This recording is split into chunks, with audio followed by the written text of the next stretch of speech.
estamos en De Palabra en Palabra, amigos. Muy buenas tardes tengan todos ustedes. Les doy la bienvenida a este programa de los libros. Yo soy Neftalí Coria y vamos a comenzar con el poema de hoy. Vamos a abrir el programa como siempre con la lectura de un poema.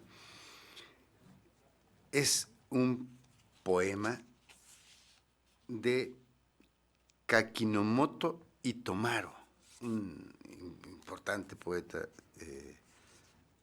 del medievo japonés. Es una tanka, diremos que es una tanka.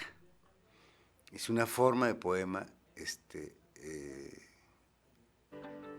un poco hermana es decir, entre el haiku, que es un poema muy breve, la tanka es un poco más amplia, ¿no? Es decir, los Naga-uta se llamaban, de Itomaro, un gran poeta, que era un poeta kasei, que significa poeta deidificado. Leo esta tanka. Bahía de Iwami, por el cabo de Kara, entre las peñas sumergidas, crece el alga miru, y la brillante liana acuática a las rocas se enlaza. Mi mujer, como la liana a la piedra, dormía abrazada a mí. Dormía mi mujer y yo la amaba, con un amor profundo de alga miru. Dormimos pocas noches. Como la viña al muro nos arrancaron. Me dolió el cuerpo, me dolió el alma. Al irme volví los ojos. El otoño de hojas quemadas, girando entre los valles, no me dejaba verla. Como la luna por una nube rota, se va a pique, entre mis pensamientos se iba mi mujer, y yo me iba como se hunde el sol entre los montes. Creía que era valiente. La manga de mi traje está mojada por mi llanto. Un gran poema habría que hablar un poquito de Itomaro, un poeta muy importante, ¿no? Y bueno, al que le han atribuido ese rango de kasei, que es un poeta deidificado. En fin, volveremos a hablar de Itomaro en un momento más. Y yo creo que esta vez vamos a hablar en La Voz de la Mirada, vamos a hablar de Monet, de Manet o de Monet, de un pintor francés. Extrañamos a Polonia y a Itsuri Molina, que deben estar sufriendo en Acapulco, volando por encima del mar. Oscar, buen día. Daniela, buenos días, buen día. Ya extrañamos a Polonia, que bueno, por lo menos nos hace pasar un buen rato. Vamos a La Voz de la Mirada y hablemos de este pintor francés espléndido. A continuación, La Voz de la Mirada, un lugar a las artes visuales. Oscar Claude Monet nació el 14 de noviembre de 1840 en la Rue Lafitte 45 de París. Fue un pintor que sentó las bases de la pintura moderna. Su pincel no buscaba comunicar una historia ni dar una instrucción moral al espectador, sino que ponía en el lienzo impresiones en función de las sensaciones experimentadas por el ojo. Las pinceladas puntillistas que pintó en sus cuadros con propiedad de maestro son el origen de el arte pictórico moderno. Su inclinación definitiva por la pintura quizás tuviera que ver con la cercanía de una tía suya que era pintora aficionada. porque después de la muerte de su madre fue su tía que mantenía contacto con el pintor Armand Gautier, quien se encargó del joven Claude Monet. Probablemente la obra más recordada del artista es en la que retrata a una mujer, y también es conocida con el título Mujer con sombrilla. Es una imagen que se ha visto en todo el mundo. El cuadro fue pintado en la ciudad de Promenade en el año 1875. Se dice que es un retrato doble de la esposa y el hijo del artista. Sus primeras obras, hasta la mitad de la década de 1860, son de estilo realista. Monet logró exponer algunas de sus obras en el Salón de París. A partir del final de la década de 1860, comenzó a pintar obras impresionistas. Esta desviación del gusto de la época, que era marcado por las academias de arte, empeoró su situación económica, a la vez que afianzó su decisión de continuar en ese azaroso camino de la pintura. En la década de 1870 formó parte de las exposiciones impresionistas en las cuales también participaron Pierre-Auguste Renoir y Edgar Degas. Su obra Impresión, Sol naciente, formó parte del Salón des Refuges de 1874. Su carrera fue impulsada por el marchante Paul Durand-Ruel, pero a pesar de esto, su situación financiera permaneció siendo difícil hasta mediados de la década de 1890. En esta época, Monet desarrolló el concepto de las series, en las que un motivo es pintado repetidas veces con distinta iluminación. Al mismo tiempo, comenzó a trabajar en el famoso jardín de su casa en Giverny con estanques de nenúfares que luego utilizó como motivo para sus pinturas. Líder del movimiento de arte impresionista, los cuadros de Monet son reconocidos como los más puros ejemplos de este estilo. Su importancia se refleja en el precio logrado por su óleo Le Bassin Nymphéas, el estanque de las nenúfares, vendido el año 2008 en Londres por 40.9 millones de libras esterlinas. En la obra de Monet, podemos ver una gran intensidad poética de su numerosa policromía. Monet es dueño de una obra clave para comprender el impresionismo. En ellos encontramos la técnica exacta, a partir de vastas manchas de colores, las cuales actúan como puntos de una policromía más amplia y que forman la obra en sí. Por ello, al observar los lienzos, es necesario tomar cierta distancia para que aparezcan las luces, las sombras y se revelen las figuras. Claude Monet murió en Giverny, Francia, el 5 de diciembre de 1926.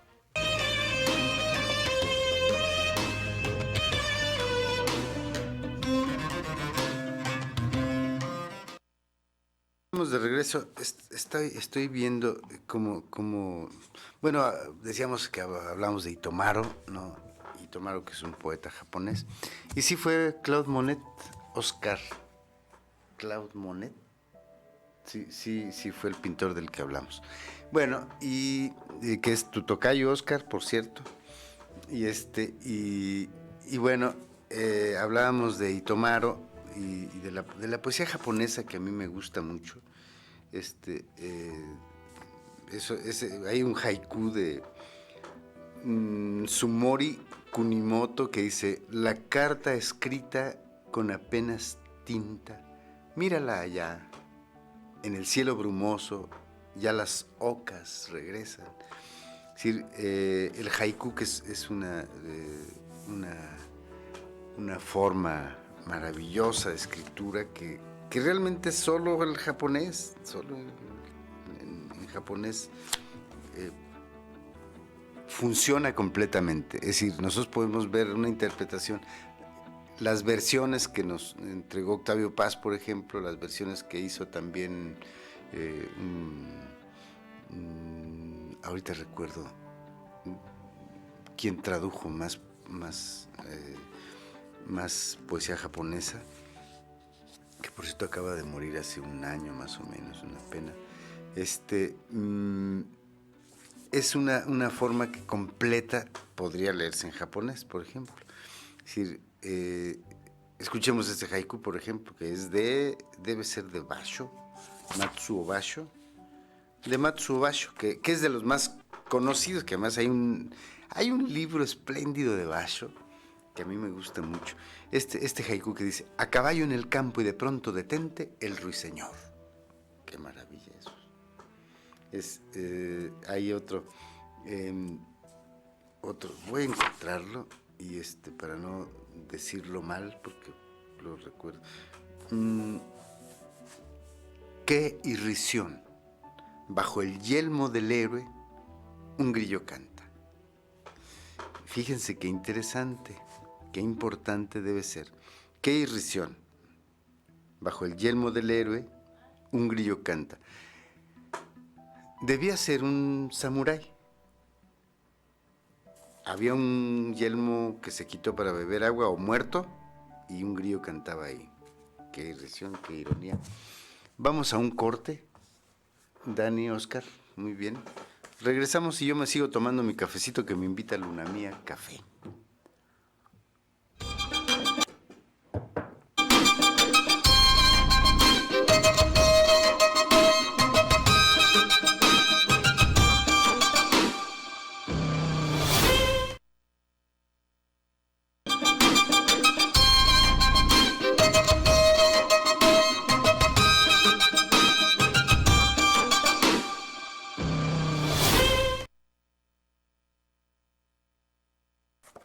Saludamos a Polonia y a Itsuri Molina, que andan en Acapulco, sufriendo seguramente, y a Vanessa Munguía, una joven actriz, que bueno, estarán divirtiéndose allá después de haber recibido un premio. Vanessa Munguía, y la felicitamos. Pero bueno, pues espero que nos vean. Y hablamos de los haikus. Qué interesante. De Enamoto Kikaku, que dice: el niño ciego, guiado por su madre frente al cerezo en flor. Qué hondo. En fin, les decía que íbamos a hablar de... miren, Itomaru nació en el año 662 y murió en el 710. Es un poeta japonés del periodo llamado el periodo Nara. Y fue designado como uno de los 36 poetas, fíjense bien, 36 poetas inmortales, que además tenía el grado de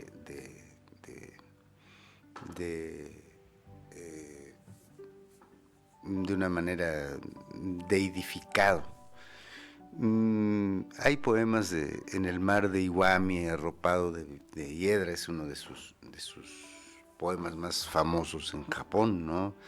Y bueno, quienes nos hemos acercado a la poesía japonesa, hemos leído su obra.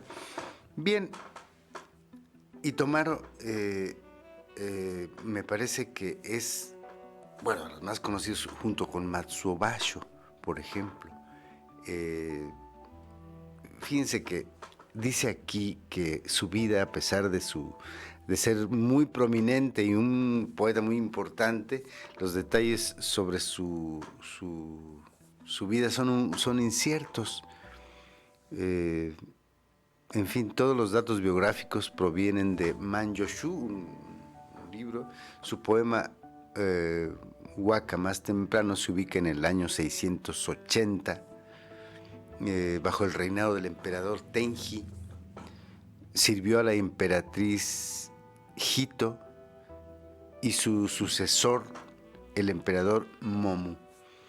Cuando su edad rondaba los 50 años, dice aquí, fue asignado a una oficina provincial en la provincia de Iwami, hoy día parte oeste de la prefectura de Shimane, en Japón, claro, donde murió. En el 700 hizo un waka tras la muerte de la princesa Asuka. Él escribió poemas sobre asuntos públicos también. Hay uno sobre la muerte de un príncipe, bueno, se supone que murió un año después, en el 700, 10 años después del 700, cuando él escribió este poema de la muerte de Azuka. 10 años después muere ahí mismo, en esa provincia de Iwami, que ahora es, para quienes saben muy bien geografía, la prefectura de Shimane. En fin, y Tomaro, un gran poeta que recomiendo se acerquen a su poesía. Tengo muchas ganas de hablar de López Velarde. Hoy he hablado de López Velarde en algunas otras colaboraciones de la radio, y pensaba en este libro que se llama La lumbre inmóvil, de José Emilio Pacheco, que es Ramón López Velarde, La lumbre inmóvil. Y es un libro que sin duda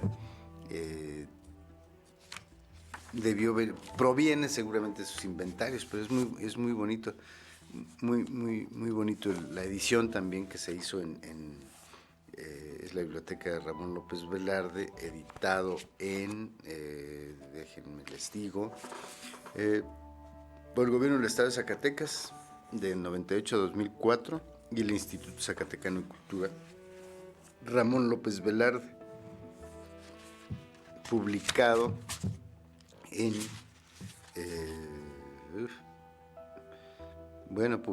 en 2003. Un libro delicioso. Ya sabemos que José Emilio escribía muy bien, pero hay una parte del libro donde es Ramón López Velarde camina por Chapultepec el 2 de noviembre de 1920, es decir, un año antes de su muerte. Un poema que escribe José Emilio en 1973 y que dice: para despedirme de José Carlos Becerra. José Carlos Becerra, el poeta tabasqueño que murió en un accidente en Brindisi cuando gozaba de la beca Guggenheim y que iba rumbo a Grecia. Iba a tomar un barco a Grecia y en un accidente automovilístico se desbarrancó y ahí murió José Carlos Becerra. Y en ese coche llevaba toda su obra. José Emilio, que era muy amigo de José Carlos Becerra, y José Emilio y otros dos, ahorita no recuerdo quiénes, pero recopilaron toda su obra en El otoño recorre las islas, que es un libro de José Carlos Becerra. Y bueno, este poema de Ramón López Velarde, Camina por Chapultepec, el 2 de noviembre de 1920, de José Emilio Pacheco, dice, dedicado a José Carlos Becerra: el otoño era la única deidad, renacía preparando la muerte, sol poniente que doraba las hojas secas, y como las generaciones de las hojas son las humanas. Ahora nos vamos, pero no importa, porque otras hojas verdecerán en la misma rama. Contra este triunfo de la vida perpetua no vale nada nuestra mísera muerte. Aquí estuvimos reemplazando a los muertos y seguiremos en la carne y la sangre de los que lleguen. Un poema que da la idea de aquello que hablaba López Velarde. Y hay un aquí el primer texto de este libro de prosa sobre López Velarde. Fíjense qué información minuciosa tenía José Emilio Pacheco sobre López Velarde, ¿no? Que dice que nació en Jerez, Zacatecas, el 15 de junio de 1888. Yo recuerdo un homenaje nacional que se le hizo a López Velarde en 1988, en su centenario, y que se publicaron sus obras, y Guillermo Sheridan escribió un libro biográfico un poco novelado sobre él. Murió antes de cumplir 40 años y nunca salió del país. Empezó a escribir cuando estudiaba humanidades. En 1906 fundó la revista Bohemio con Enrique Fernández Ledesma, Pedro de Alba y otros amigos. Fue a estudiar Derecho a San Luis Potosí. En fin, en 1911 recibió su título profesional. El Partido Católico lanzó su candidatura a diputado suplente de Jerez. Aquí está la precisión de la que yo no recordaba muy bien. Fue el Partido Católico el que lanza su candidatura para ser diputado suplente allá en Jerez. Y pasó algunos meses en la Ciudad de México. Y bueno, escribe 2 años antes de su muerte uno de los poemas más Suave Patria, más leídos, más conocidos, ¿no? Entonces, fíjense muy bien, aquí hay una parte donde habla del poema de la Suave Patria y dice, y cuenta José Emilio de qué manera escribió la suave Patria, ¿no? Habla de sus notas sobre una enemistad literaria. Alfonso Reyes y López Velarde no eran amigos precisamente, y aquí habla de los detalles de este libro. Es muy bueno porque hurga en la historia y además nos presenta un contexto histórico muy importante que es finales del siglo XIX, principios del XX, hasta la muerte de López Velarde. Habla de cómo se comportaba el mundo literario, pero también cómo se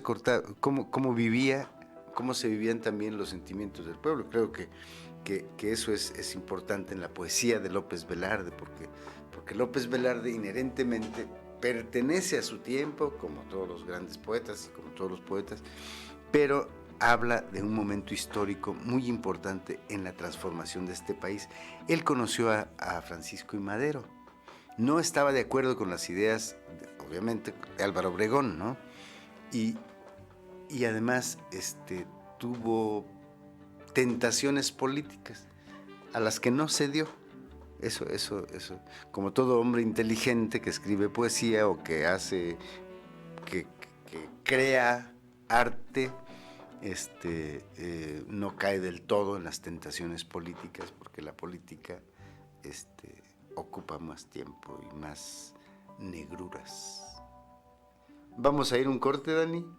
Oscar, pues bueno, ahora que no está Polonia, Dani y Oscar me acompañan.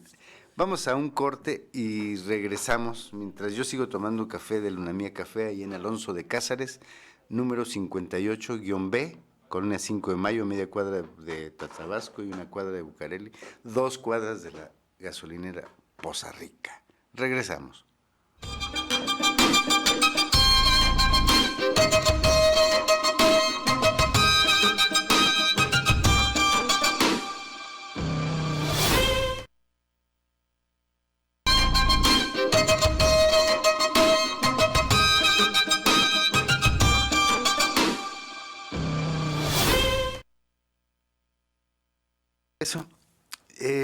Me encuentro aquí. Hay que recordar que López Velarde murió en 1921.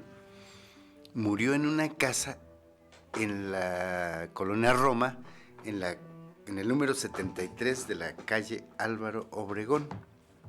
Y fíjense muy bien, en el centenario de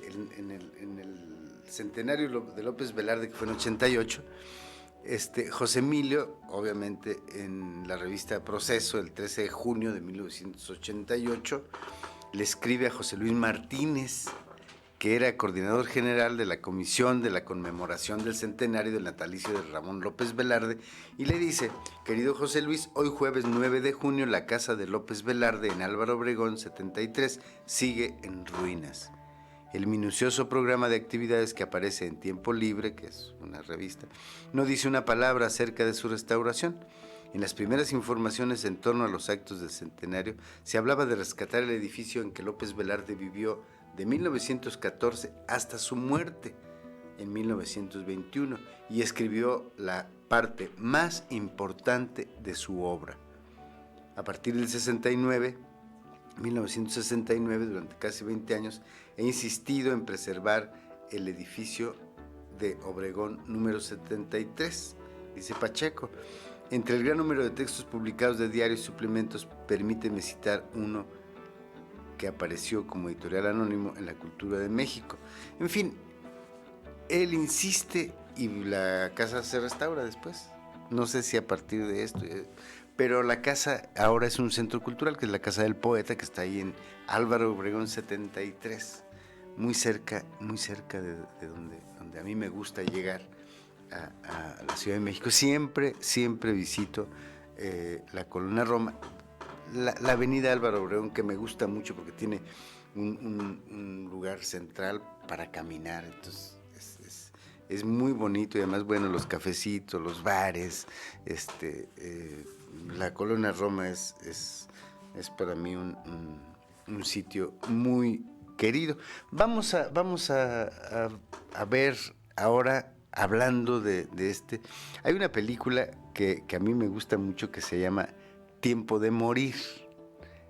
No me pregunten por qué me gusta, pero creo que es porque tengo recuerdos muy bonitos de la infancia al haber visto esa película, con mi hermano Polo, que íbamos al cine, y me acuerdo mucho que esa película la vimos y nos impresionó. Tiempo de Morir. Vamos a esta cápsula de La Voz Cruce de Palabras. Claro, vamos. A continuación, nuestra sección Cruce de Palabras, donde la literatura se encuentra con el cine y las artes. La película de Arturo Ripstein, a decir de Alejandro Cárdenas Ochoa, resulta a la distancia un relato sobre personajes abatidos, desencantados y atrapados por un móvil de venganza. Tiempo de Morir, protagonizada por Marga López, Jorge Martínez de Hoyos, Enrique Rocha, Alfredo Leal y Blanca Sánchez, narra la llegada de Juan Sayago, quien regresa a su pueblo tras 18 años en prisión por haber dado muerte a Raúl Trueba. Con su retorno, busca recuperar su vida y a su gran amor, Mariana San Pedro. Sin embargo, tendrá que enfrentar a los hijos de Trueba, que han cultivado una sed de venganza desde niños. Esta es la trama de la película de drama y crimen que data de 1965, con guión de Carlos Fuentes y Gabriel García Márquez. La cinta fue filmada del 7 de junio al 10 de julio de 1965 en los estudios Churubusco y locaciones de Pátzcuaro, Michoacán y del Distrito Federal en Iztapalapa. Estrenada en el cine de variedades el 11 de agosto de 1966, Tiempo de Morir se basó en un argumento, El Charro, que su autor, Gabriel García Márquez, había imaginado de ambiente ranchero y que debía de dirigir en un principio José Luis González de León. Pero las situaciones y los escenarios no parecían casar con el aspecto de unos personajes vestidos de cowboys. Esta película convirtió a Arturo Ripstein en el director más joven del mundo en filmar su primer largometraje. Inevitablemente, al crecer en los foros y sets de filmación y siendo hijo del exitoso productor Alfredo Ripstein Jr., Arturo se convenció, siendo un adolescente, que dirigir sería la pasión de su vida. Por ello, desde joven, se obsesionó por aprender todo lo relacionado con el quehacer fílmico y trabajó lo mismo como asistente de dirección, edición, jalacables, doble de acción. Toda la actividad cinematográfica era de su interés. Con el tiempo, su carrera alcanzaría los mayores niveles en el mundo de cine, como hasta hoy se le considera uno de los mejores directores mexicanos.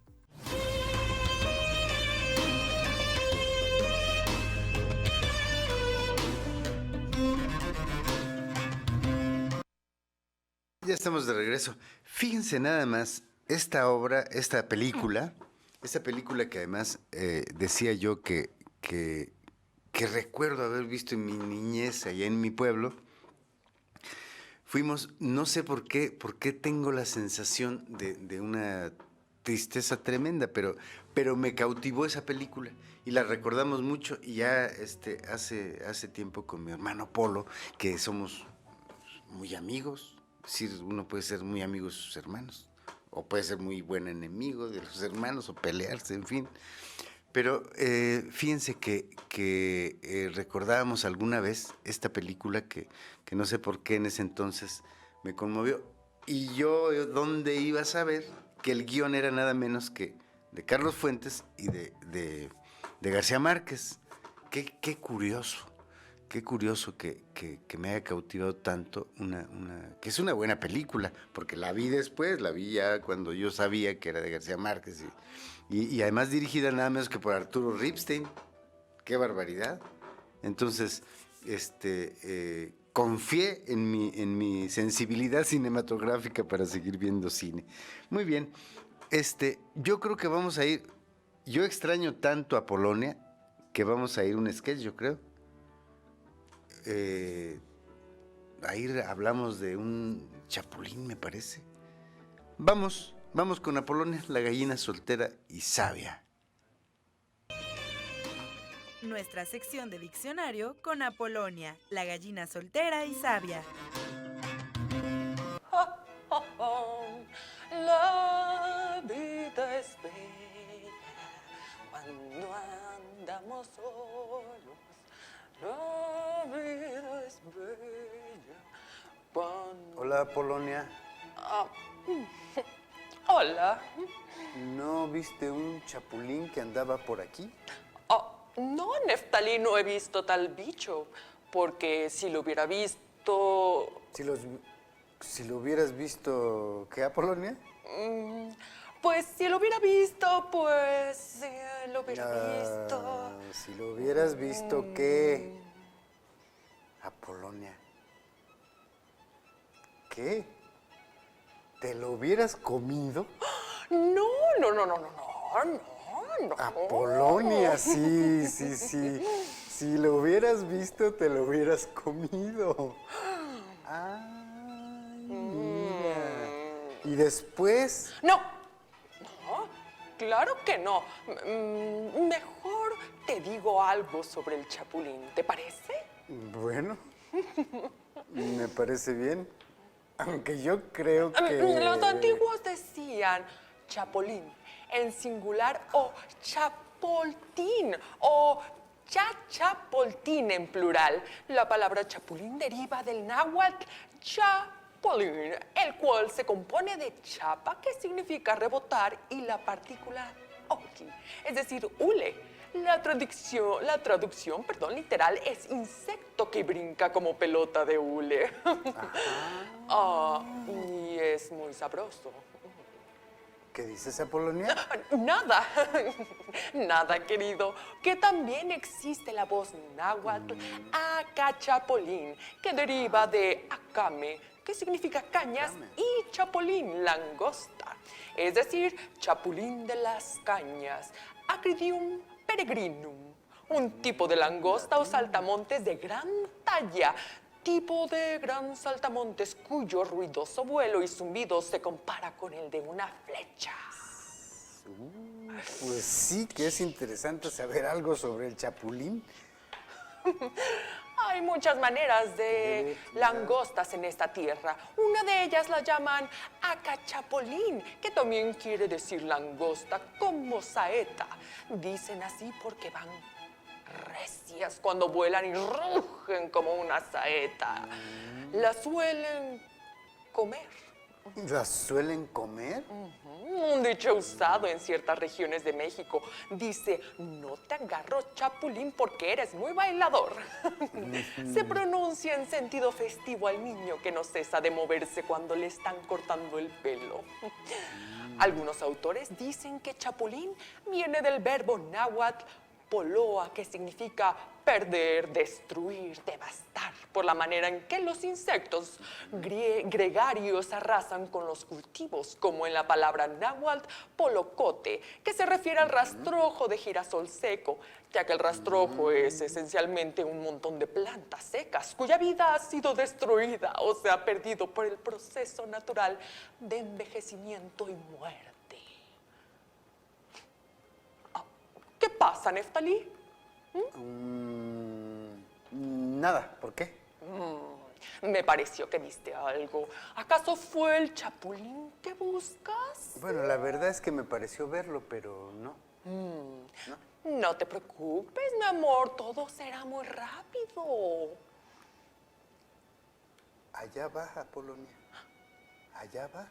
Oh, Allá va el ¿Dónde? chapulín. ¿Dónde? ¿Dónde está? Allá, Oh, oh, allá va. Mira. voy tras él, sí. Este no se me escapa. No te escondas, Chapulín. No te muevas, chapulín. No te muevas. Aquí Apolonia no te va a encontrar. Ay, vamos.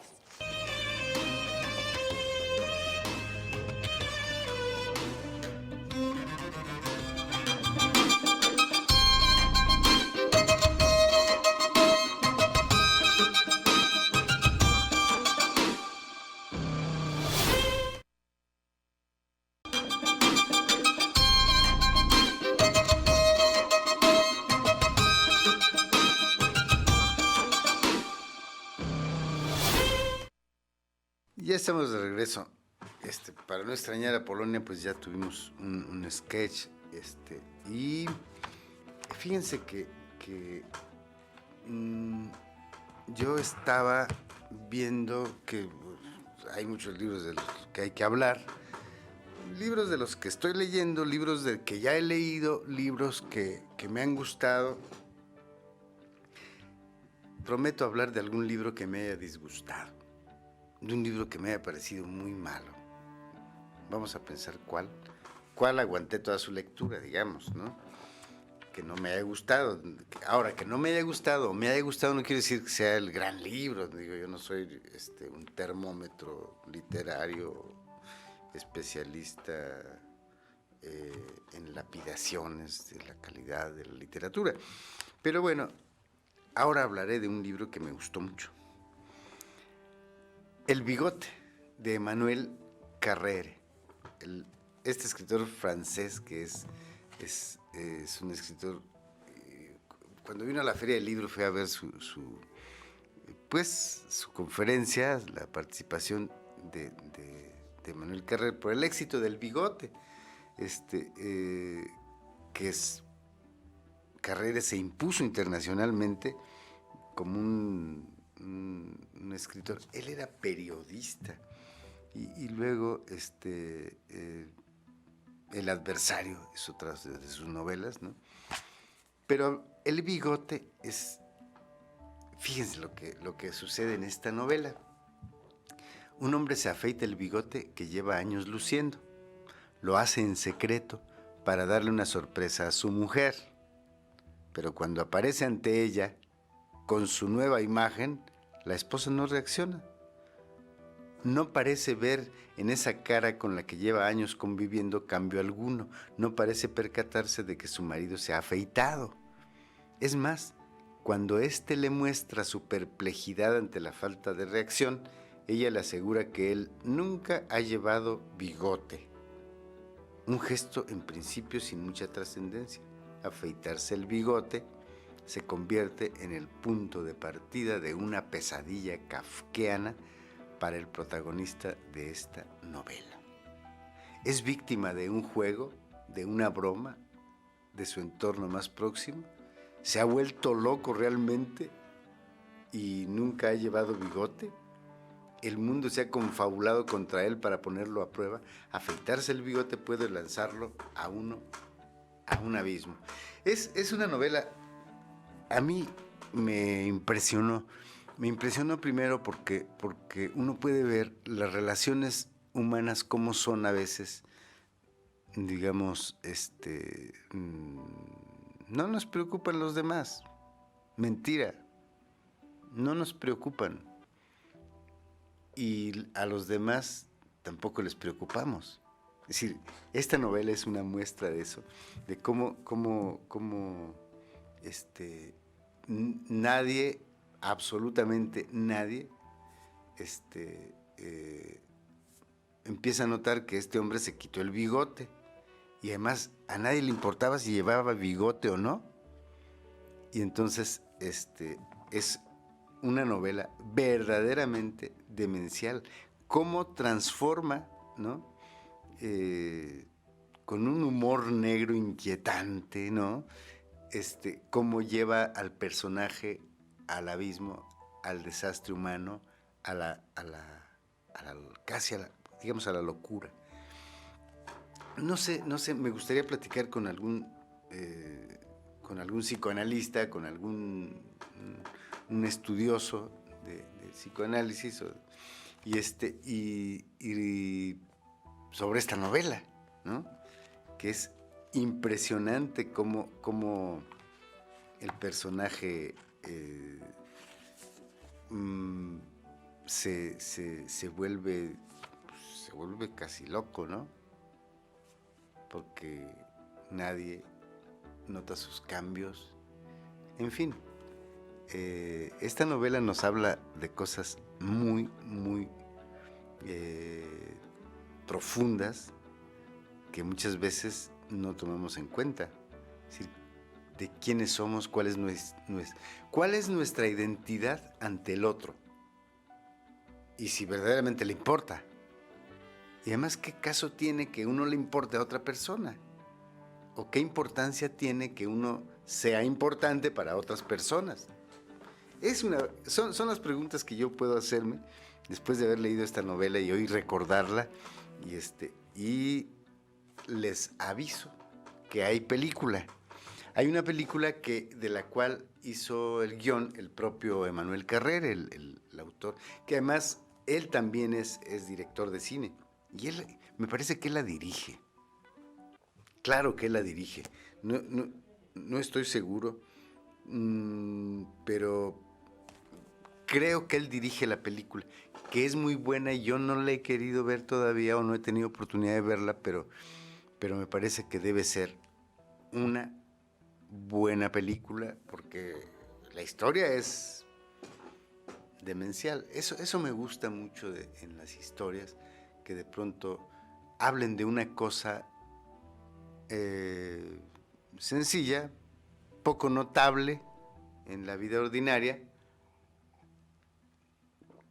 y que determine destinos de un hombre, ¿no?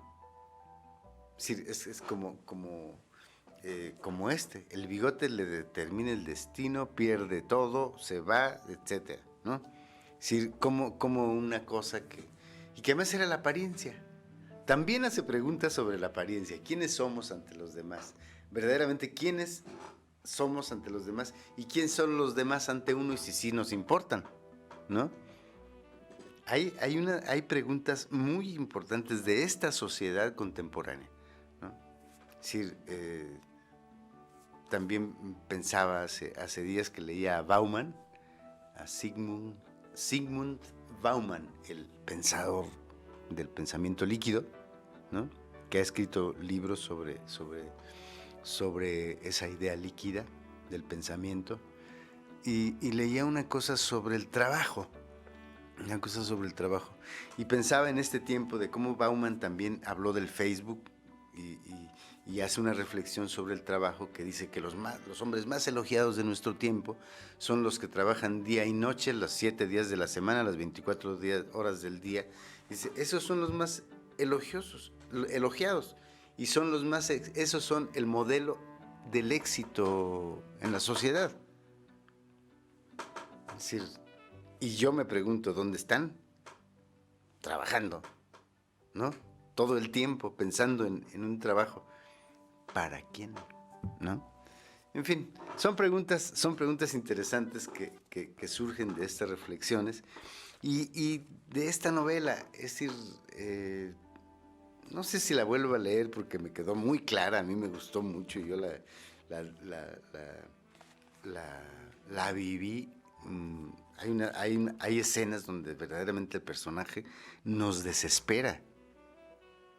Y cuando eso sucede, como sucedió alguna vez, yo no sé, Dani, si a ti te ha ocurrido con una película que no puedes dejar de ver, que no se te vaya a ir la luz, ¿no?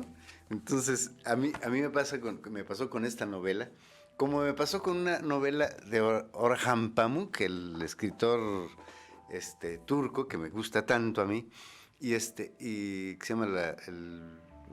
se llama El Museo de la Inocencia, que es una novela donde yo aventé el libro contra la pared más de 3 veces, porque ya me tenía harto el personaje, harto totalmente, ya no puedo más con este idiota, y lo aventaba el libro, y ya no sigo leyendo esta historia porque no soporto esta idiotez de este hombre.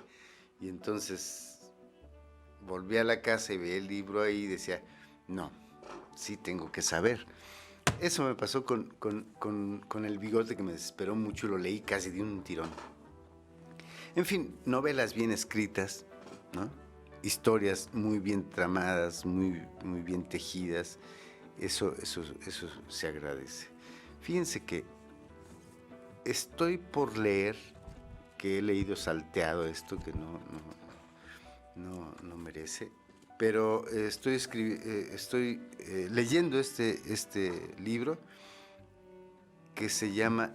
Había leído una cosa sobre la trompeta, a ver si lo encuentro, la trompeta de Louis Armstrong se llama el texto que leí de Jorge Semprún, y me gustó mucho, muchísimo me gustó. Déjenme ver si es... Sí, claro, en la 122 está aquí. La trompeta de Louis Armstrong. Esta parte de este libro me gustó mucho.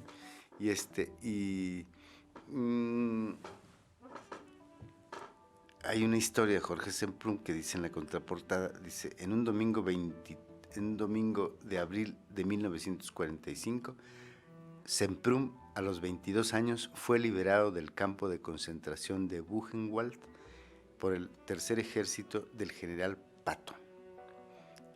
En otoño de aquel mismo año empezó a elaborar literariamente la monstruosa paradoja de haber vivido la muerte.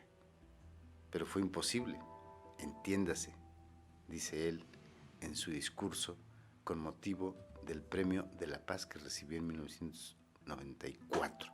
No era imposible escribir, habría sido imposible sobrevivir a la escritura. Y este libro se llama La escritura o la vida de Jorge Semprún, que voy a leer y comentaré cuando lo termine. Ya nos vamos. Muchas gracias Dani, muchas gracias Oscar. Y bueno, pues nos queda más que invitarlos a que la próxima semana nos sigan acompañando aquí en De Palabra en Palabra. Prometo traer de un ala, no, de las dos alas yo creo, a Polonia y a Itsuri de las Orejas. Los voy a traer desde Acapulco para que la próxima semana estén con nosotros. Y bueno, me despido como es costumbre, agradeciéndoles su atención y con unos versos de López Velarde. No hay un astro que alumbre, ni hay un faro que guíe. No sé a dónde dirijo mi paso vacilante.